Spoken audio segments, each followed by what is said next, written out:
श्री भगवान ने कहा, हे अर्जुन, चूंकि तुम मुझसे कभी ईर्ष्या नहीं करते, इसलिए मैं तुम्हें यह परम गुण ज्ञान तथा अनुभूति बतलाऊंगा, जिसे जानकर तुम संसार के सारे क्लेशों से मुक्त हो जाओगे।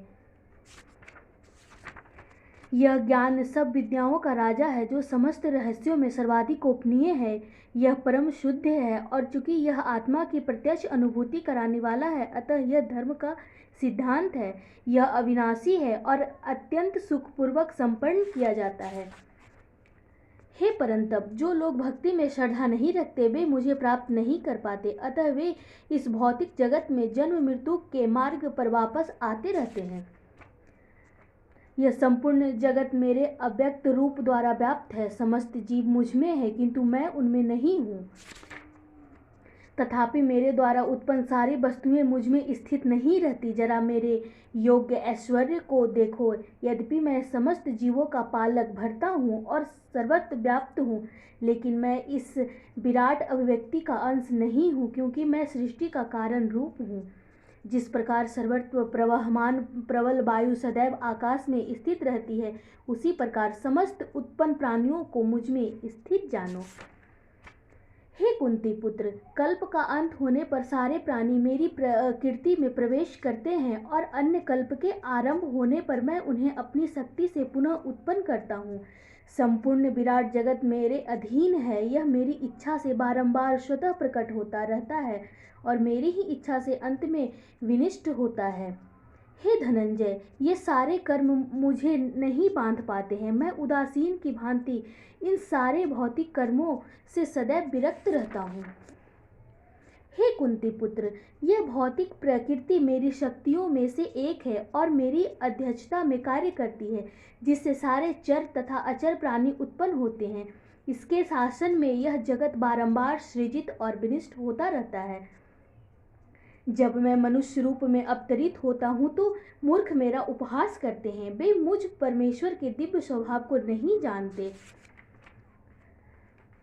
जो लोग इस प्रकार मोहग्रस्त होते हैं, वे आसुरी तथा नास्तिक विचारों के प्रति आकृष्ट रहते हैं। इस मोहग्रस्त अवस्था में उनकी बुद्धि, आशा, उनके सकाम कर्म तथा ज्ञान का अनुशीलन सभी निष्फल हो जाते हैं।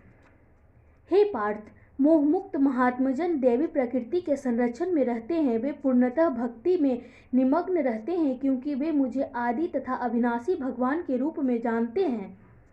ये महात्मा मेरी महिमा का नित्य कीर्तन करते हुए, दृढ़ संकल्प के साथ प्रयास करते हुए, मुझे नमस्कार करते हुए भक्ति भाव से निरंतर मेरी पूजा करते हैं।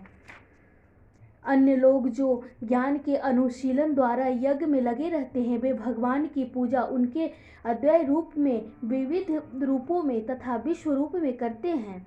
किंतु मैं ही कर्मकांड, मैं ही यज्ञ, पितरों को दिया जाने वाला तर्पण, औषधि, दिव्य ध्वनि, मंत्र, घी, अग्नि तथा आहुति हूँ। मैं इस ब्रह्मांड का पिता, माता, आश्रय तथा पितामह हूँ। मैं ज्ञेय, जानने योग्य, शुद्धिकर्ता तथा ओंकार हूँ। मैं ऋग्वेद, सामवेद तथा यजुर्वेद भी हूँ। मैं ही लक्ष्य, पालनकर्ता, स्वामी, साक्षी, धाम, शरण स्थली तथा अत्यंत प्रिय मित्र हूँ। मैं सृष्टि तथा प्रलय, सबका आधार, आश्रय तथा अविनाशी बीज भी हूँ। हे अर्जुन, मैं ही ताप प्रदान करता हूँ और वर्षा को रोकता तथा लाता हूँ। मैं अमृत हूँ और साक्षात मृत्यु भी हूँ। आत्मा तथा पदार्थ, सत तथा असत दोनों मुझ ही में है। जो वेदों का अध्ययन करते तथा सोमरस का पान करते हैं, वे स्वर्ग प्राप्ति की गवेषणा करते हुए अप्रत्यक्ष रूप से मेरी पूजा करते हैं। वे पाप कर्मों से शुद्ध होकर इंद्र के पवित्र स्वर्गिक धाम में जन्म लेते हैं, जहाँ वे देवताओं का सा आनंद भोगते हैं। इस प्रकार जब वे उपासक विस्तृत सर्वांगिक इंद्रिय सुख को भोग लेते हैं तथा उनके पुण्य कर्मों के फल छीन हो जाते हैं, तो वे इस मृत्यु लोक में पुनः लौट आते हैं। इस प्रकार जो तीनों वेदों के सिद्धांतों में दृढ़ रहकर इंद्रिय सुख की गवेषणा करते हैं, उन्हें जन्म मृत्यु का चक्र ही मिल पाता है।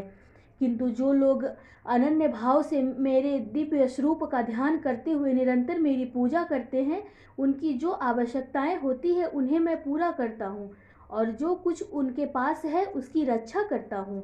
हे कुंती पुत्र, जो अन्य देवताओं के भक्त हैं तथा उनकी श्रद्धापूर्वक पूजा करते हैं, वास्तव में वे भी मेरी ही पूजा करते हैं, किंतु वे यह त्रुटिपूर्ण ढंग से करते हैं।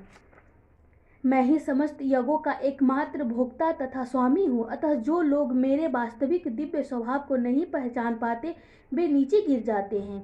जो देवताओं की पूजा करते हैं, वे देवताओं के बीच जन्म लेंगे। जो पितरों को पूजते हैं, वे पितरों के पास जाते हैं। जो भूत प्रेतों की उपासना करते हैं, वे उन्हीं के बीच जन्म लेते हैं। और जो मेरी पूजा करते हैं, वे मेरे साथ निवास करते हैं। यदि कोई प्रेम तथा भक्ति के साथ मुझे पत्र, पुष्प, फल या जल प्रदान करता है, तो मैं उसे स्वीकार करता हूँ। हे कुंती पुत्र, तुम जो कुछ करते हो, जो कुछ खाते हो, जो कुछ अर्पित करते हो या दान देते हो, और जो भी तपस्या करते हो, उसे मुझे अर्पित करते करो।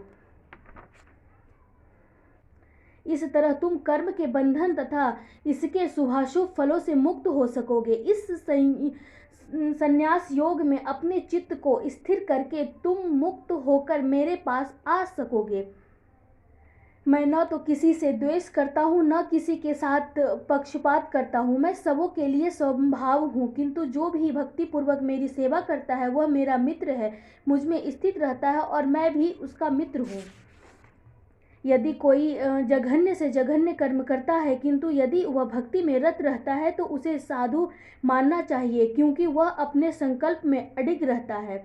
वह तुरंत धर्मात्मा बन जाता है और अस्थायी शांति को प्राप्त होता है। हे कुंती पुत्र, निडर होकर घोषणा कर दो कि मेरे भक्त का कभी विनाश नहीं होता है। हे पार्थ, जो लोग मेरी शरण ग्रहण करते हैं, वे भले ही निम्न जन्मा स्त्री, वैश्य, व्यापारी तथा शूद्र, श्रमिक क्यों न हो, वे परम धाम को प्राप्त करते हैं। फिर धर्मात्मा, ब्राह्मणों, भक्तों तथा राजर्षियों के लिए तो कहना ही क्या है। अतः इस क्षणिक दुखमय संसार में आ जाने पर मेरी प्रेम भक्ति में अपने आप को लगाओ, अपने मन को मेरे नित्य चिंतन में लगाओ, मेरे भक्त बनो, मुझे नमस्कार करो और मेरी ही पूजा करो। इस प्रकार मुझ में पूर्णता तल्लीन होने पर तुम निश्चित रूप से मुझको प्राप्त होगे।